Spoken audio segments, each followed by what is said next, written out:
Hi, my name is Colin, and today I'll be talking about the UFC. The UFC, which stands for the Ultimate Fighting Championship, is a mixed martial arts promotion in which a series of fights between two people take place in what's called the Octagon. The UFC is the largest MMA organization in the world. The sport they represent is mixed martial arts. The UFC was founded in 1993 and has recently become a very popular culture entity. Events are being promoted regularly, fighters are recognized pop culture icons, and perhaps most importantly, the organization receives mainstream media attention. I wanted to dedicate a bit of time to discuss what makes the UFC so unique, as it is very indicative of how the organization is managed. Unlike other sports organizations, the UFC seems to thrive off controversies. They are the true embodiment of the saying, there is no such thing as bad publicity. It seems as if the more drama and controversy the UFC and its fighters can brew up, the more popular they get. During press conferences or weigh-ins, fighters are often found using vulgar language towards each other or even attempting to physically harm each other. The reality is the UFC is no longer just a sport. It's transformed into a sports entertainment business, similar in some ways to the WWE. Everything around the actual event is planned and plotted and designed to increase sales, attendance, etc. This is how investors get their money back. In this next slide, I'm going to be talking about the culture of the UFC. The UFC has what Dale Kennedy in 1984 calls a thick culture. A thick culture is one that experiences little change and is thought to be advantageous to an organization. The UFC's culture since around the time of the purchase by Zuffa, which is an American sports promotion company, has been pretty consistent. But what exactly is this culture and where did it come from? Trice and Byers, 1984, suggested that legends, stories, rituals, etc. were all manifestations that shaped an organization's culture.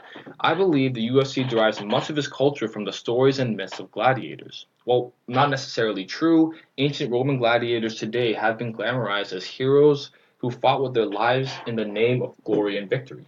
In ancient Rome, gladiators, similar to the UFC fighters, fought in giant arenas in front of thousands of people for entertainment, so naturally UFC fighters have been dubbed the modern day gladiators. Gladiators are seen as these decorated warriors of great social status who could do and say whatever they wanted and didn't take anything from anybody. This adoption of the perceived gladiator mentality, which is manifested into the UFC culture, is clearly seen in the old UFC intro video, which saw UFC fighters donning Centurion armor. The UFC has adopted this view on gladiators and created their own informal organizational culture, a culture where controversial actions and words are seen as normal. A great example of this heavily informal culture was present in a fairly recent press conference when Conor McGregor nonchalantly, in his heavily Irish accent, said on live television in front of millions of fans, "Who the fuck is that guy?" to fellow fighter Jeremy Spencer, who claimed he would knock out McGregor in the next upcoming fight. I provided a link to that video below if you want to watch. It's good, but it also has a bit of it is a bit vulgar. The comparisons don't stop with the fighters. This gladiator culture has been deeply ingrained into the roots of the UFC. The organization's PR, media relations, and even upper management all share the same mentality. None more so than the UFC president, Dana White. So, who exactly is Dana White and what is his role in the organization? I feel like this question is extremely important because Dana White plays such an important part of the modern success of the UFC and significantly contributes to the organization's culture. Officially, Dana White is labeled as the president of the UFC, which means he handles day-to-day operations as well as managing the athletes. Dana White also acts as the premier promoter for the UFC. As a promoter, he plans events, secures venues, negotiates contracts, and promotes fighters through advertising and public appearances. Listening to interviews from previous fighters, Dana White definitely holds a considerable amount of power and rules with an iron fist. It is rare, especially in the sports world, for there to be such a polarizing figurehead. Dana White is as much the image of the UFC as Conor McGregor, which is fascinating. Darius Shine in 1983 claims that an organization's culture is heavily created and managed by a manager or president. Shine goes on to say that the management of culture is determined by five things, none more important than the deliberate role modeling, teaching, and coaching done by leaders. Dana White truly is a leader who leads by example. He sets the precedent for the entire organization. As I said before, the culture of the UFC is based off controversy, and this sort of informality, where anything can be said or done without any major repercussions, starts from the very top. Dana White is often found right in the middle of the drama that surrounds the UFC. For example, Dana White and former UFC fighter Tito Ortiz got into a literal fistfight on a private jet a couple of years ago due to a previous argument while Dana White was still the president. This story was national news, and yet he is still the president of the UFC, which I believe speaks volumes to the culture and image of the UFC. I talked earlier about Shine's organizational culture. Another important point which Shine talks about was a leader's reaction to critical incidents and organizational crises. This leads into my next topic, conflict management. It is a widely accepted theory that there is an optimum level of conflict needed within organizations to maximize effectiveness and efficiency. Too much conflict can prevent progression towards organizational goals, and too little conflict can result in stagnation and lack of innovation. Some organizations go as far as to create conflict. Philly in 1975 stated the positive effects that inciting conflict could have in the workplace. This included increasing group cohesion and performance, as well as stimulating searches for new facts or resolutions. As I have previously stated before, the UFC takes a unique approach to conflict to the point where it is part of the organizational culture. As Philly in 1975 stated, inciting conflict can lead to positive outcomes such as change. One of the best examples of this was when Dana White in an interview claimed that women would never fight in the UFC. Keep in mind, Dana White is the president and has a lot of influence in the organization. Due to constantly inciting conflict, the environment in the UFC is always subject to change. This volatility brought on by the constant conflict is one of the driving factors behind the acceptance of women in the UFC. Conflict within the workplace is inevitable. It cannot be avoided. However, it is possible to manage conflict. While every conflict situation is slightly different, Temkin and Cummings in 1986 found that employees prefer non-confrontational conflict resolution. Dana White often does the opposite of this. Unlike other organizations, most of the conflict in the UFC is made very, very public. There are numerous instances of him calling out and taunting fighters he or the UFC has a conflict with. There are 10-minute clips on YouTube of Dana White just cussing fighters on national television. Clearly, the UFC deals with conflict different than other organizations.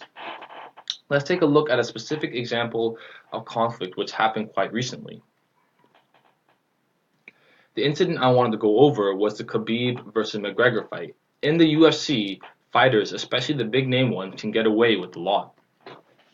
A great example of this was when Conor McGregor hurled a dolly through a bus window, breaking glass aimed at rival fighter Khabib, which ultimately left several fighters injured and forced to withdraw from their respective fights. The conflict continued after the McGregor-Khabib fight, after Khabib jumped outside the octagon and into the crowd in an attempt to punch one of McGregor's trainers who had been chatting trash throughout the fight. Both McGregor and Khabib were suspended by the Nevada State Athletic Commission, but Dana White has recently come out saying that it was not his decision, which leads me to believe that the UFC would not have punished any of the fighters if it was within their jurisdiction. Furthermore, Khabib still holds his title, and Dana White has said that McGregor will not be punished further by the UFC following the bus altercation. Now let's compare standard conflict management from another American sports organization, the NBA. In 2004, a massive fight broke out between members of two NBA teams, the Pacers and the Pistons, which involved a few players going into the stand after fans. After the altercation, which has since been dubbed the worst night in NBA history, the NBA suspended 9 players for a total of 146 games, which led to $11 million in salary being lost. The fight led to massive changes within the NBA, such as increased security and the limit of sale of alcohol in games. As you can see, the NBA and the UFC handled similar conflict in much different ways. The NBA was very strict with their athletes, while Khabib and McGregor were barely punished at all. Now on to my final slide, which is recommendations. Without a doubt, in a short period of time, the UFC have created a very successful business model. However, with MMA becoming so popular and others looking to create rival organizations, there are a few things the UFC needs to consider. Their biggest issues stem from how they treat some of their fighters. The UFC has a major problem with favoritism. Big name fighters such as McGregor and Khabib, who bring in money and popularity, get favorable treatment by the UFC. Lesser known fighters such as Paul Daly and Yair Rodriguez have been kicked out by the UFC for much less. Paul Daly was exiled from the UFC after punching a rival fighter after the fight was over, which is very similar to the Khabib versus McGregor incident, yet Khabib wasn't punished nearly as harshly. They need to hand out consistent punishments to all their athletes. According to Stacey Adams' equity theory, if employees feel as if they are not treated with equality and fairness, they may become demotivated, reduce their effort given, and perhaps become disruptive. If they don't implement fair treatment, newer potential star fighters may rather join a rival MMA organization instead. Consequently, this is already happening with former UFC champions Benson Henderson and Gegard Mousasi leaving the UFC because of this unfair treatment. According to the theorist Cliff, differences in reward systems, a form of favoritism, is one of the major conflicts within the organization. Both former champions felt that they weren't compensated or treated fairly by the UFC and therefore left for a rival MMA organization. As you can see, this is becoming a real issue for the UFC. I recommend that they pay fighters based on performance rather than how popular they are in order to resolve this issue. Another issue facing the UFC is that if the UFC continues to grow, and all signs indicate that it will, communication barriers will most certainly arise. Theorist Slack and colleagues tried to explain that structural organization can lead to conflict. Essentially, the more departments, employees, and managers a company has, it results in an increase in personal formality, less goal clarity, and a greater chance of information being diluted or distorted. In order to counteract this, the UFC should implement good quality employee orientations, which will properly inform new employees on the organization's visions, goals, strategies, and objectives. Good communication always starts from the top, so hiring experienced managers to run these new divisions who can lead by example and communicate well will help the UFC's communication issues in the long run. If they implement these recommendations, I believe they will add on to their already impressive success. Here are my references, and thank you for listening.